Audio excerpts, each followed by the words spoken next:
మా రాముడు పితృవాక్య పరిపాలన దక్షుడు. మా రాముడు ఏకపత్ని వ్రతుడు.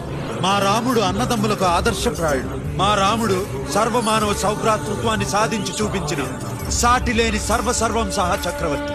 జహాపన ఒక్క భద్రాచలంలోనే కాదు, భారతదేశం పల్లె పల్లెల్లో శ్రీరామ మందిరం వెల్స్తీర్. దయచేసి అర్థం చేసుకోండి.